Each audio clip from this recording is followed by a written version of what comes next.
ভারতের বিপক্ষে না খেলার ঘোষণা দিয়ে ক্রিকেট মাঠের বাইরে এক কঠিন লড়াইয়ে ঢুকে পড়েছে পাকিস্তান ক্রিকেট বোর্ড। শুরুটা আধিপত্যবাদের বিরুদ্ধে, তবে শেষ হতে পারে আইনি লড়াই। আর্থিক ক্ষতি তো বটেই, এই বিষয়টাই উঠে যেতে পারে কাঠগড়ায়। ভারতের বিপক্ষে না খেললে পিসিবিকে আইনি ঝামেলায় জড়ানোর সতর্কবার্তা দিয়েছে আইসিসি। ফেব্রুয়ারি মাসের শুরুর দিন পাকিস্তান সরকার জানায় 2026 আইসিসি টি-20 বিশ্বকাপে অংশ নিলেও 15 ফেব্রুয়ারি ভারতের বিপক্ষে পাকিস্তান দল অংশ নেবে না। এরপর থেকেই পরিস্থিতি ঘোলাটে হয়ে যায়।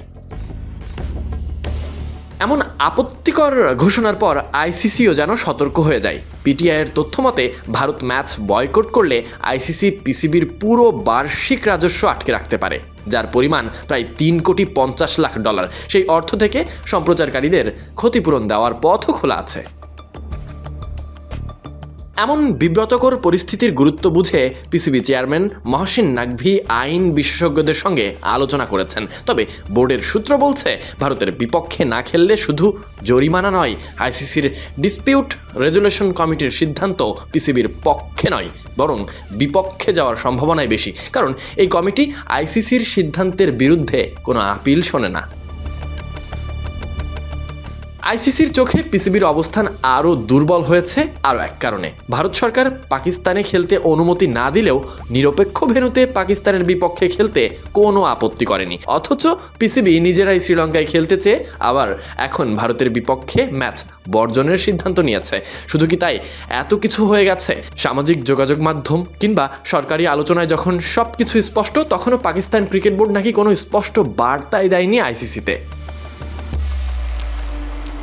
এ বিষয়ে এনডিটিভি জানিয়েছে, ম্যাচ না খেলার কারণ ব্যাখ্যা করে পিসিবি এখনও আইসিসিকে আনুষ্ঠানিকভাবে কিছুই জানায়নি, ফলে বিষয়টি চুক্তিভঙ্গ হিসেবেই দেখা হচ্ছে।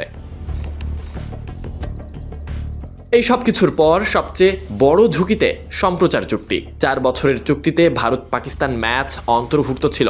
ম্যাচ না হলে সম্প্রচারকারীদের আইনি পথে যাওয়ারও সুযোগ রয়েছে। সব মিলিয়ে আইসিসি আর পাকিস্তান ক্রিকেট বোর্ড পড়বে বিপাকে। এই দায় এড়াতে পারবে না কেউ।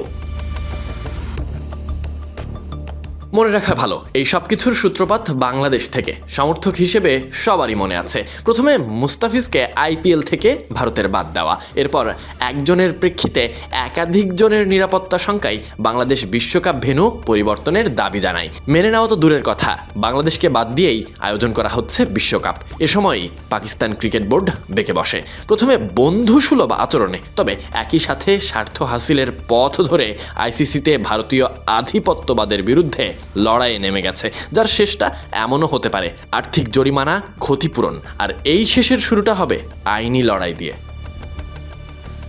Sadiq Ahmed Sunny, BD cric time.